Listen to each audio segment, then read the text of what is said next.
Shalom Bapak Ibu semua, mungkin kita pernah mendengar atau berhadapan dengan orang-orang yang mengutip-ngutip ayat-ayat dalam Alkitab untuk membenarkan isi Al-Qur'annya atau dalil agama mereka.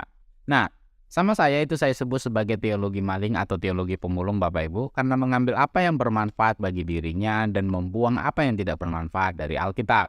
Nah, saya ambil satu contoh tentang dalil Al-Qur'an yang mengatakan bahwa nabi-nabi sebelum Muhammad itu menikah, yang mana dalam perspektif Islam bahwa Yesus yang mereka sebut Isa itu dikatakan menikah. Nah, kebanyakan orang Kristen hanya berfokus pada pembahasan tentang kata-kata atau hal-hal yang sifatnya mengcounter pernyataan mereka dan penjelasan mereka tanpa memahami kerangka berpikir para teolog maling atau pemulung itu Bapak Ibu. Nah, saya coba gambarkan dan deskripsikan cara berpikir para teolog maling atau pemulung itu sehingga itu memudahkan Bapak Ibu dalam memahami dan menghadapi mereka. Kerangka berpikir para teolog maling atau pemulung itu saya gambarkan seperti ini Bapak Ibu.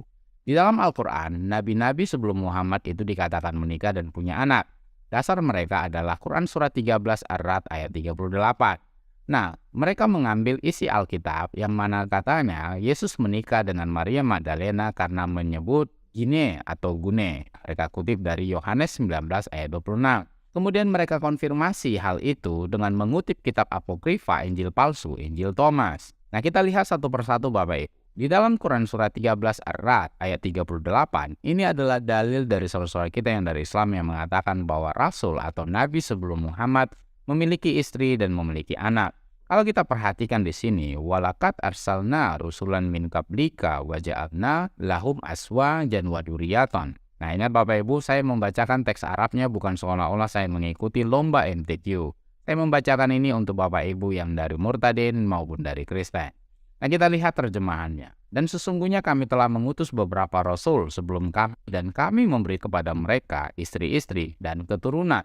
Nah, di dalam terjemahan bahasa Inggrisnya versi Muslimkan dikatakan messengers di sana. Di dalam versi Asad dikatakan apostles. Nah, mereka mengutip Yohanes 19 ayat 26. Kalau kita bacakan, ketika Yesus melihat ibunya dan murid yang dikasihinya di sampingnya, berkatalah ia kepada ibunya, "Ibu, inilah anakmu." Kemudian katanya kepada muridnya, "Inilah ibumu."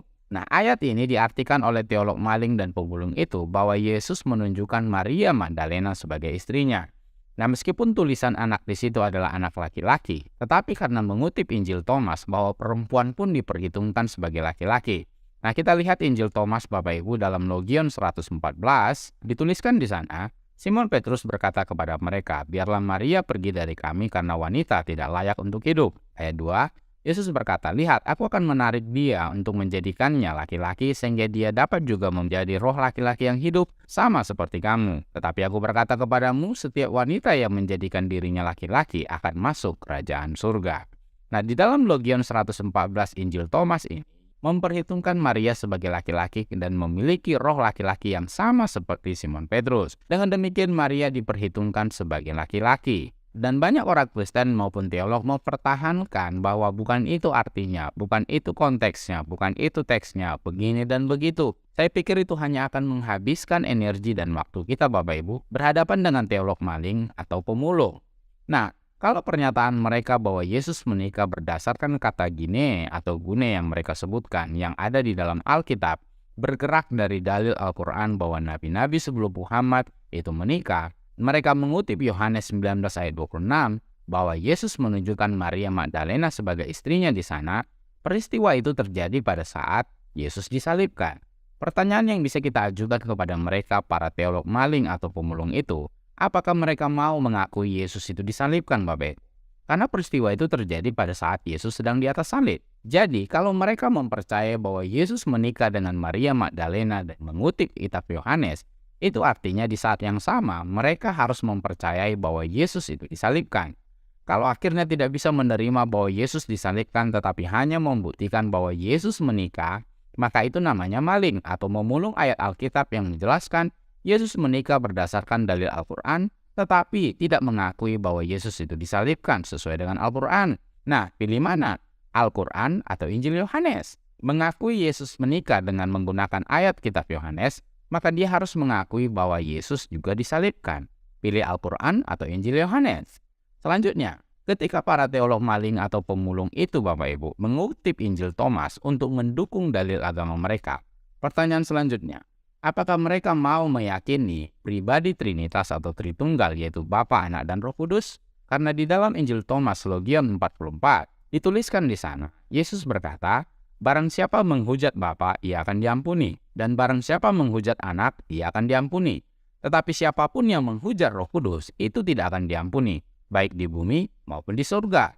Nah, kalau saja mereka tidak mau mengakui pribadi Trinitas yaitu Bapa, Anak, dan Roh Kudus, itu artinya mereka hanya memaling ayat atau memulung ayat Injil Thomas hanya untuk membenarkan dalil dalam Al-Quran mereka, membuktikan bahwa nabi-nabi atau rasul-rasul sebelum Muhammad punya istri. Jadi pilih Al-Quran atau pilih Injil Thomas, Bapak Ibu. Masih belum selesai. Pertanyaan yang bisa kita ajukan selanjutnya adalah, apakah mereka mau mengakui atau memanggil Allah di dalam Al-Quran dengan sebutan Bapa, sama seperti Yesus juga memanggil Bapa dalam Injil Thomas? Kalau kita lihat di dalam Injil Thomas Logion 57, dituliskan di sana, Yesus berkata, kerajaan Bapa sama seperti seorang yang memiliki benih yang baik. Jadi Bapak Ibu, kalau saya gambarkan kerangka berpikir para teolog maling atau pemulung itu secara detail untuk mengcounter mereka adalah seperti ini. Ketika mereka mengutip Quran Surat 13 ayat 38 sebagai dalil, menunjukkan bahwa nabi-nabi atau rasul-rasul sebelum Muhammad itu menikah dan punya anak, dan mereka mengatakan bahwa Yesus menikah dengan Maria Magdalena karena sebutan gine yang mereka kutip dari Alkitab, khususnya di dalam Yohanes 19 ayat 26. Sementara pada saat itu, Yesus sedang disalibkan. Tanyakan, apakah mau mengakui dan mempercayai bahwa Yesus disalibkan? Mau pilih Al-Quran atau Injil Yohanes? Nah, ketika mereka mencari konfirmasi dalam kitab apokrifa Injil palsu, Injil Thomas, tanyakan kepada mereka apakah mau mengakui Trinitas atau Tritunggal yaitu Bapa, Anak, dan Roh Kudus, karena hal itu tercatat di dalam Injil Thomas. Pertanyaan selanjutnya, apakah mereka mau memanggil Allah dengan sebutan Bapa, sama seperti Yesus menyebut Bapa di dalam Injil Thomas? Jadi, mau pilih Al-Quran atau pilih Injil Thomas? Nah, kalau akhirnya mereka tidak mengakui bahwa Yesus itu disalibkan, mereka tidak mengakui Trinitas yaitu Bapa, Anak, dan Roh Kudus, dan mereka tidak mau memanggil Allah dengan sebutan Bapa, itulah yang saya sebut dengan teologi maling, Bapak Ibu.